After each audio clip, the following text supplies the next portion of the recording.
don't just take something because of the money. Don't just take something because you don't like your job right now. Take it because it's a part of a bigger story, a bigger picture. If I could go back in my lifetime and say, what's a big mistake? I wish I figured this out earlier. Ask questions, ask why. It takes a special leader to help you grow in a certain role. Doesn't matter how I speak, doesn't matter how I look. And it holds true as you think big and don't let anybody stop you. Now that's a success story. Hey everybody, thanks for joining us on this episode of Success Stories. I'm Steve Cross, the host, and today we have a good friend of mine from a blast in the past, Jason Pirock, the VP of Global Brand Marketing at OUTRIGGER Resorts and Hotels. Jace, thanks for being on today. Appreciate you. Yeah, thanks for having me. But let's dive into it. I start the same place every episode. When you think back of your success journey and your success story, where does that start for you? Where does that begin? Yeah, man. I mean, I think for me, it goes back to I'm probably one of the, at least I don't hear about it as much, but one of those people that always knew I wanted to be in marketing. And I started in at the University of Akron studying marketing. I did 3 internships while I was there. I was always like full blown marketing. But when I really knew I wanted to be a marketer was when I interned at the House of Blues in Cleveland. And I got to, run the street team and got to do surveys and research with guests that were coming in for shows. And so just kind of seeing the dynamics of what it takes to market a venue and market, events and artists was really sort of that launch pad for me. But I've been fortunate to work for some incredible brands throughout my career. And so, to say where my sort of success story started, I think is a little bit challenging because, each point in my career has sort of led to the next because I've been very strategic about how I've thought about my career and where I wanted to go and what tools I could get from one place to take to the next. And then, how that was sort of going to catapult me to that next spot. So, having worked for Target corporate and Sears corporate and Hyatt, and, even with smaller startups like Imperium Hotel Group and, more recently, a hotel management company called Springboard prior to this role, it's all been like, what can each of those companies do for me? What can I do for them, of course, because I feel like it needs to be, reciprocated, but, what can I bring to the table, but what are they going to give me in return? And how is that going to help me get to my ultimate goal of, CMO of a, large corporation someday? Yeah, yeah. So it's kind of interesting because we have a lot of entrepreneurs on, and the entrepreneur journey is like this, all Yeah. over, weaving in and out, right? And your journey has kind of been like, is that you? It's been nice and steady increase along the way.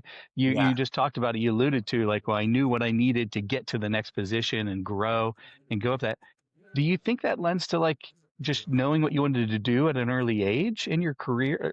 Not at an early age, but like early on in your career and knowing the end goal and knowing that you needed to take steps to get there. You just couldn't leapfrog certain steps because you probably would have missed out on some experiences, missed some assets or things along the way.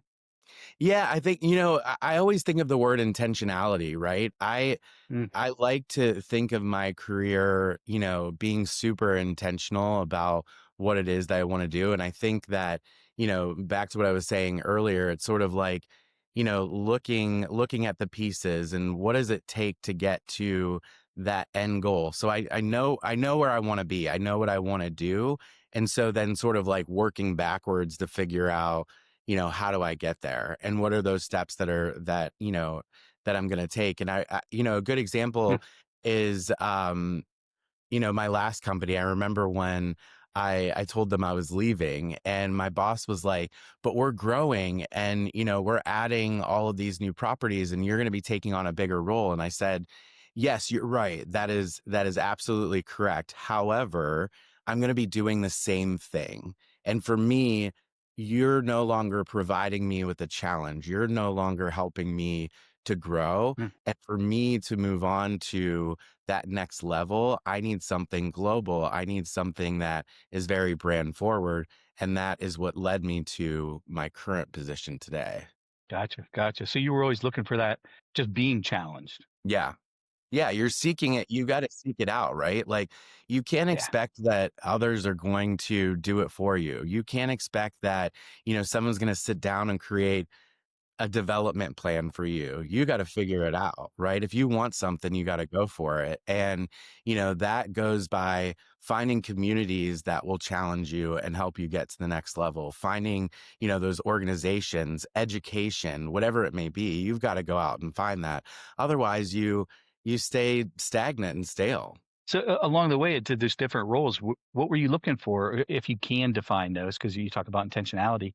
Are there certain aspects, at each stop that you had where you're like, nope, I've grown out of this role, or I've grown out of this company, or maybe, I plateaued at this company, because in the corporate world, you can look for that next challenge, but if the opportunity doesn't present itself, I mean, you can be the best go-getter there is, but if it Right. just doesn't happen, it's not available for you. So you have to jump ship. Sometimes you don't want to because you love the brand or love the company and the culture where you're at, but you have to be selfish for yourself sometimes. So what along those stops, were there certain things that you were looking for? Yeah, and it's funny that you mentioned that because I did leave, a couple of positions back. I left a company that I really did love and I loved the product. And, I was fortunate enough to be in at kind of the ground level and really help them build out their marketing department and their marketing team. But, to the point you made earlier, I got to a point where I plateaued. Like I was I was giving them more than they were giving me, right? More than Yeah. I was receiving, and so that's sort of when I knew it was time to jump ship, that I needed a new challenge. And I think going back to that intentionality, if you go into a role and you know what you're looking to achieve and you want to get out of it and the legacy that you want to leave behind, I think that's really important too. That's something that I always think about when I go into a role. Like, what is that legacy? What are those moments? What am I going to be known for in terms of contributing to that role? And I think by understanding that and having sort of that framework and mindset going into it, you ultimately then know when it's time, right? Mm. Like you know that you're ready to go off to the next thing and spread your wings and find a new challenge and help yourself grow. It's I'm in such awe of somebody like yourself that has the planning and the intentional, you call it intentionality, but just knowing what you want at the end goal and moving forward to it. Because that's not like a 1 year goal. You're talking like a 20-year goal that you've kind of been working towards, right? Right. And it took me till I was 30 till I figured out what the hell I wanted to do. So then now I'm like, so somebody like yourself, it just baffles me of like how you can stay consistent in that grind every day, week after week, year after year, to get to where you're ultimately going. And I'm assuming you're not at the final stop where you want to be, and where you're going to get to, because somebody like yourself that's driven like that, there's nothing that's going to be in your way. It's just a matter of when and where you're gonna land at that position that you want to get to. I mean, I think part of that too is, and to your point of like not knowing what you wanted to do until you were 30, I really didn't, you hear a lot of people talk about what's your why, what's your purpose, right? Mhm. And then you also hear about like what are you good at? Like what's your like signature? What are you known for? And it took me a while to figure that out. And I think the sooner that you can figure that out, that will help you in that journey of where you want to go. For me, I didn't learn that until I was in my mid 30s of like what I'm really Mm. good at. And it was when I was with a company called Aperium Hotel Group, that I started to figure it out. And what I'm good at and what I love doing is building. And that building could be in the sense of like building a department, building a team. It could be transformation. It could be rebuilding. But those are things that I am good at doing with companies, and I have a track record of doing that. And then once I figured that out, I looked back on my career and I saw those themes throughout. I remember when I was at Target, I rebuilt a whole section of the store and turned it into like a flourishing multi-million dollar asset for, Target's company space. Then going into, the next company, just seeing those themes. And so I think, again, understanding that and carrying that with you to figure out like the intentionality, the legacy, it all plays a part with one another. Yeah. Yeah. It's interesting. My dad always used to say in a different context that hindsight's 2020. And it's kind of a common theme when talking to people that come on is that like kind of how you phrase it, when you look back, you didn't even realize how on the path that you were on to get to where you're at. But when you look back, as you're looking forward, it kind of looks like this. But when you look back, it's like, oh no, there was a common thread there that Right. got me straight to where I was at. And you didn't even realize it at the time, right? Yeah. Yeah. It's crazy to see, and it's crazy to think like, how that trajectory happens. But, part of it too is not only about, what you want to get, but I think to get to that grind that you mentioned before and to keep that sort of energy and that drive, you got to make sure you're having fun. Like you got to be doing something cool that you align to and that you really enjoy and you believe in, and you're doing it with people that you enjoy, being around, right? Otherwise, we spend so much time working. We spend so much of our Yeah, lives giving, to something else. So might as well enjoy it. for sure. To kind of turn the table on you a little bit, when you talked about every once in a while we talk about somebody has a mentor where they're like, they saw in me what I didn't know yet, right, Mm. about myself, and they guided when somebody needed some guardrails. I'm like, nah, I don't think you should go that direction. I think you should go here. And a mentor does it not for self-serving purposes, but to help the other individual. And did you have anybody like that? And also, because it sounds like you might not have completely in a professional role, maybe personally, but and then how are you kind of helping others behind you now? And I'm sure you have things that you do. We're talking about building and teams and departments, so I'm sure this is something that you probably have scoped out and in an SOP somewhere that how you move forward on it. But can you talk on that a little bit? Oh yeah, of course. So, I've had several mentors throughout my career, and over time I've really rather than stick to like one or two mentors, I've kind of adopted a concept of like a personal board of advisors. So I have, multiple people in my network that I'll reach out to for various things, right? If it's like, if I know that they're more, like I have one guy who's got an incredible track record. He's been, CMO of Sotheby's. He's been CMO of the Princess Grace Foundation. Like he's got this incredible background, but he really knows like global brands and how to scale them. And so he's somebody that I've been, leaning into, especially in this role. But I also have, a mentor that is more in the transformation and sort of change agent space. And so I reach out to her when I need some advice there.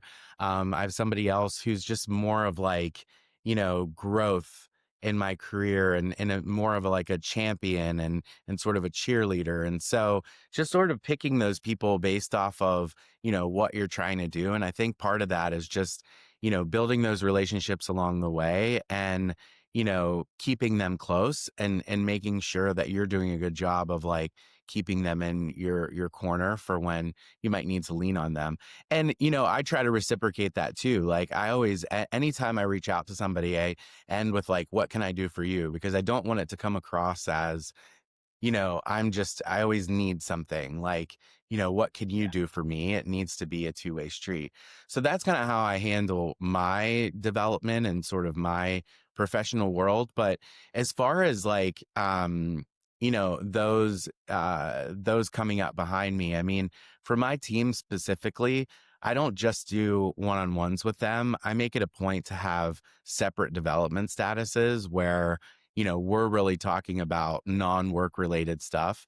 We might do those monthly, we might do those quarterly, but it's really meant to be like, where do you want to go? How can my network help you? What can we do to like take you to the next level? I don't expect anybody to be at the same company for their entire career, right? My Not job, anymore, right?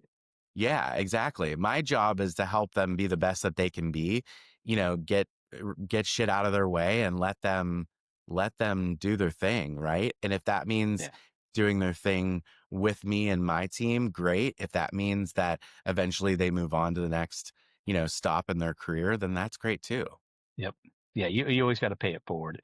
Yeah. Because even if you didn't recognize it, somebody out there helped you in some way. And you probably saw a lot of them, but I'm a firm believer that there's people out there that helped me that I didn't even realize that they were helping me at the time. It was behind the scenes, or, that they were just doing a good deed, because, it's how I try to live my life, is just, just that integrity type of Yeah. approach. So yeah, that's interesting. So talk about, I know you have a new role. I'm not sure how long, not too long you've been in this new role. If you could kind of tell us about your day to day and what you're up to now.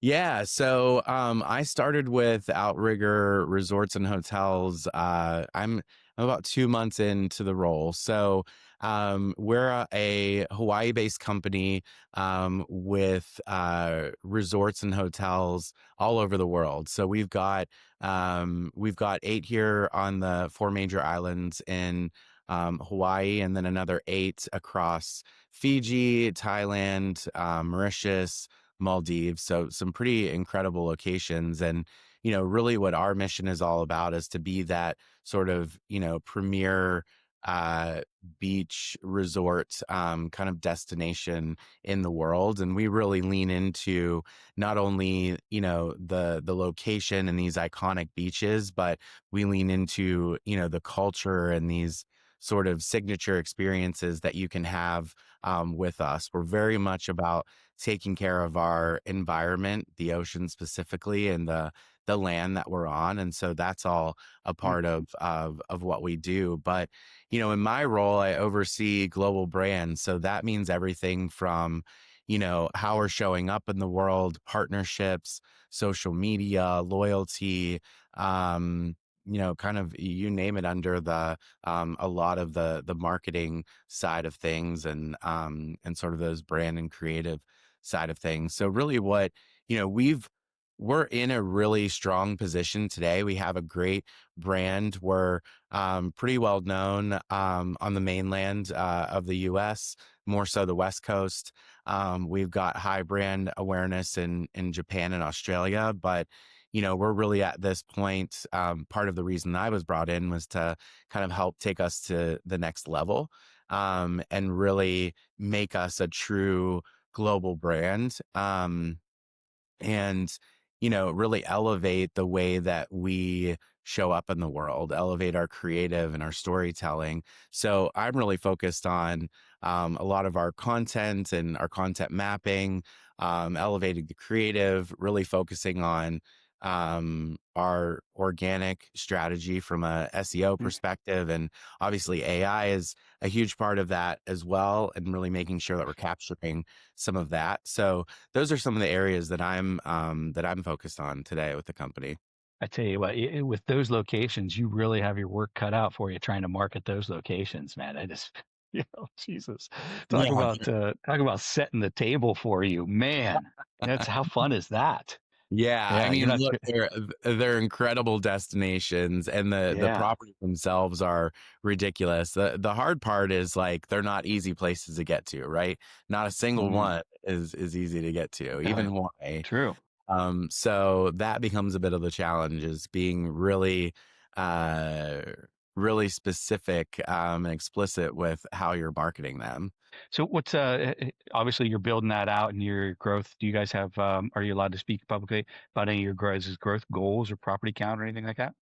In timelines? Yes. So we're launching so our I mentioned 16, I think I mentioned 16 resorts and hotels before, but the 16th will be a new property in Thailand right off of Phuket. Hmm. It's called PP Island. and it's going to be an incredible resort. It'll be one of our probably top tier locations. That's really the main one that we're focused on right now. Over the last couple of years, we've really expanded quite a bit. We went from, really being predominantly on Oahu in Waikiki here in Hawaii. We expanded to, the other islands in Kauai, the Big Islands in Maui, and then, really started to bring some of these other international destinations in as well. So our goal right now is to, get PP Island open and then really try to stabilize some of the existing assets before we go into any other major growth. Yeah. Yeah. Yep. Yep. How old is the company, the corporation? 78 years old. Yeah. It's a pretty long-standing brand. Started here with the Kelly family. Really was they were sort of the pioneers of hotels in Hawaii. And originally we were Wow. known as more of like, budget friendly types of hotels, and really have grown into really premier premium. We consider ourselves as like upper upscale resorts and hotels. We're definitely not at the luxury level, and we don't want to be there. We talk a lot about like barefoot luxury, which is kind of like the casual side of luxury. Like, the hope is that you take your shoes off, when you get here, and you never put them back on again until you leave. And so it's a pretty cool concept that we have. And we're undergoing a lot of renovations right now. The hotel I'm sitting in right now, which is the Outrigger Paradise in Waikiki, wrapped up early this year, actually late 2024, early 2025. We've got three others that are finishing up renovations. We have a massive renovation of one of our largest assets coming up next year. So between that opening of, PP and all these renovations and relaunches, like we definitely have our work cut out for us. Yeah. And Got some shit that's gonna going keep, on. that'll keep us busy for a bit. Yeah. Yeah. I love that term, barefoot luxury. Talk about nailing it and hitting a bullseye with that. It just tells you exactly what I'd be walking into, knowing Yeah, that right it's off the like bat. Yeah. it's not stuffy. It's not what you might be used to with like a Four Seasons or a St. Regis or, Peninsula or anything like that. And not to knock them, that's just a different side of It's different luxury. position. Yeah. Or yeah, this is more like casual, a little bit more carefree, non-judgmental, like just come and relax, but you're going to be taken care of and have all of the right amenities there. So I think it's an incredible line too. I wish Yeah. I could claim it, but it was important. Yeah. It's kind of interesting because people that if the people that know you, um, I think that kind of term just kind of fits you as well, right? Like that's crazy. Like it's Yeah, spot on.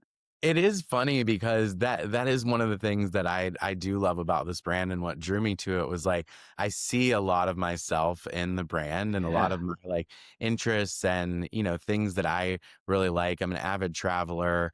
I love to experience different cultures, and I love the warmer weather and obviously the beach, and so it's like kind of the perfect fit.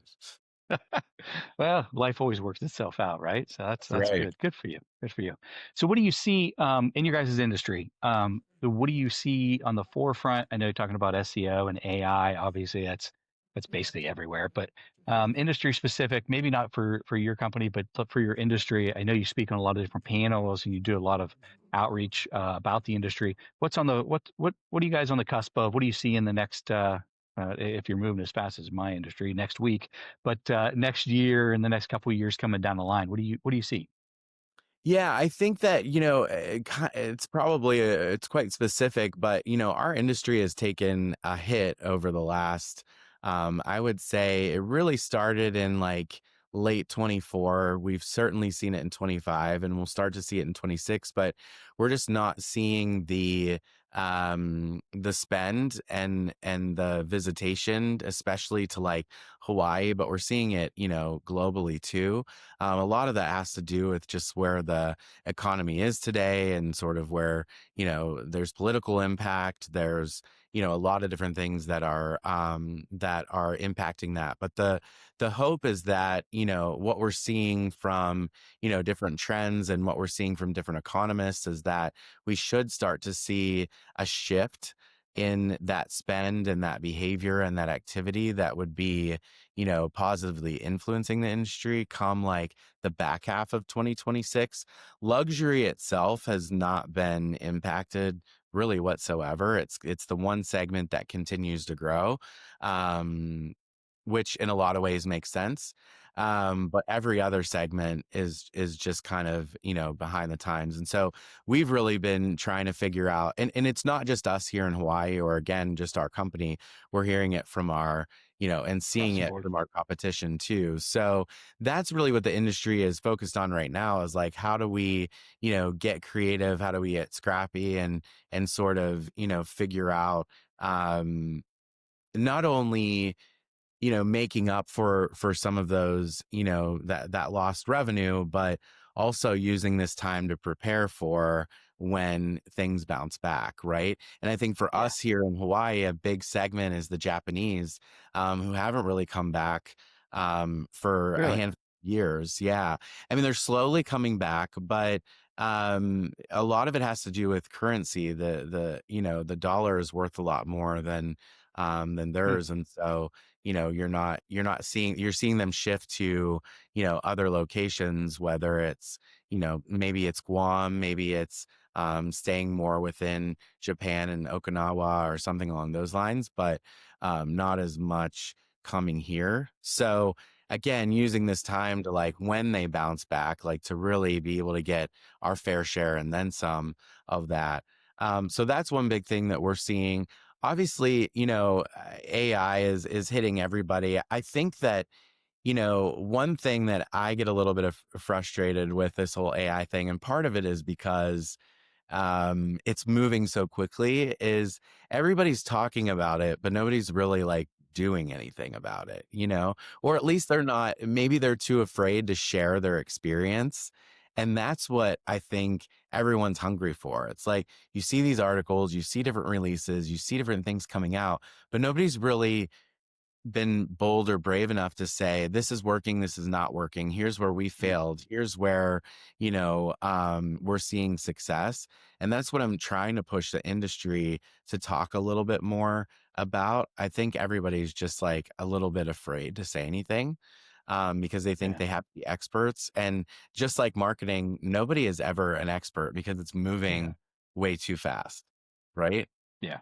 For sure. So I would say that's another one that I'd like to see just more open conversations around, really using these tools and seeing case studies and how it's kind of working for them, right? Yeah. Yeah. Use cases, successes and failures, and just help teach the industry of how to move forward or where to dive in, where to back off. Yeah. Yeah. Yeah. Across the board, a lot of different industries where I see a lot of CEOs, founders, C-level, they're like, we know we need to use AI. We know we need to implement it, adopt it. We just don't know how and we don't know where. So Yeah. they're just trying to start that conversation. So I don't think your industry is alone in that, but like there's No. obviously certain industries where it's like they're diving head for it, like medical. Geez, oh man, there isn't anything medical that isn't AI based anymore. Yeah. Even like the how the hardware integrates in with the software, but which is a little scary too. But um, it's just I think, it's everywhere. Yeah, it's people yeah, trying to it is. understand how to adopt it. We're all dealing with it, and it's amazing. Like, I guess you have to step back and think about how quickly it's moved in the last year. You can only imagine like in 2 years, in 3 years, Yeah, like it's just like compounding in that, that speed at which it's moving. So it's pretty wild. I think another one, and you might relate to this, or you probably will relate to this and have had lots of conversations, is, you know, so marketing is always it's interesting in organizations that aren't marketing forward or marketing driven, right? So like if you're in the CPG space, for example, marketing and brand are a massive part of the company, and it's like ingrained, it's rooted. But in the hotel industry, it's not. It's a bit foreign, right? And it's a lot of people came up in operations or food and beverage or something along those lines. So we tend to have to do a lot of educating on marketing, what marketing can do and what marketing can't do. And I think one thing that, I hate the KPI ROAS. And my goal is to get rid of ROAS because I think it's a bullshit metric. And so Speak to me. Let's get into this. I mean, from the agency side of things, you probably like ROAS, but I'm more Well, of I get a graded on it. So well, I have to and embrace it. I that's have to. where, and I think that's what I want to see happen is like the shift in the narrative and the shift in the education. Like that started a long time ago, and so that metric is ingrained in everyone's brain, but it does not define success, right? It is not. ROAS is an indicator, not an actual metric or whatever it may be, like a true definition of success. And so for me, it's like, what's your objective? What's your larger, one of my colleagues and I were talking about this like term of ROMI, of return on marketing investment, right? Because you have to keep in mind that it's a big ecosystem. So if you're not doing like, you can't have, I always say like, you can't have bottom of the funnel without top of the funnel. Well, top of the funnel doesn't necessarily produce. And so that's going to offset what your ROAS is, right? So I think getting people, and that's obviously a very simple way of looking at it, but like getting people out of saying that ROAS is the only thing that's defining success in our marketing efforts. Yeah. We've come so far in the digital world that attribution, right? First touch attribution, last touch attribution, ROAS, that we forgot what our industry, meaning the marketing advertising industry, was founded on, which is branding, positioning, awareness, and that you can't measure it, right? You can feel Right. the lift of those in certain campaigns, and you can attribute it to the lift of a campaign, but it's not a one-to-one. It's not like, well, this experience that somebody did and they left us a review and they had this whole network. They weren't an influencer, but they had a whole network. How did that influence, this over here? It's impossible to track all that. Well, I Yeah. say impossible, but there's platforms coming out that are trying to. But yeah, I'm with you. There has to be a healthy mix of the branding, the awareness, your positioning, and where you want to be positioned at within that. Because if you do everything right, but your positioning's off, like if you were trying to compete against those luxury brands, you'd be off, right? And you'd look like you weren't doing your job correctly, but you were doing your job correctly. It's just the brand had its position wrong, and you didn't have your That's ICP, you didn't have your defined targets going forward. So like I think you said ecosystem, right? Everything works into that brand and industry's ecosystem. You have to find your place in there. Exactly. Yeah. Yeah. And so Yeah. I know that that's not just specific to, the hospitality industry, but it is something that we're trying to figure out how do we better arm folks with like that narrative, and how do we sort of shift the mindset of, owners and, CEOs and whatnot to like move away from looking at that as the only measure of success. It is important, absolutely. And it is part of your larger KPIs, but is not the KPI. Yeah. Yep. I'm with you. Yeah, it's an indicator. I say we only care about one metric here, and that's what we produce, and that's revenue. Yeah. Because at the end of the day, that's what matters, right? That's what matters. That's right. How you get there, it Yeah. doesn't matter. You can Just look get at campaigns in silos, and you can kind of evaluate them in that smaller, at the micro level, but at the end of the day, you have to come out. You have to look at the macro level and what did Yeah. we produce for you? Yeah, and that just Awesome. comes from I think you have a great approach of the education. I think a lot of that comes from trust and relationships with the right people to they're allowing you to educate them. Right. Because some people don't want to be educated, and the best leaders and the best C-suite CEOs and founders, they want to be educated. So tell me what I should be looking at.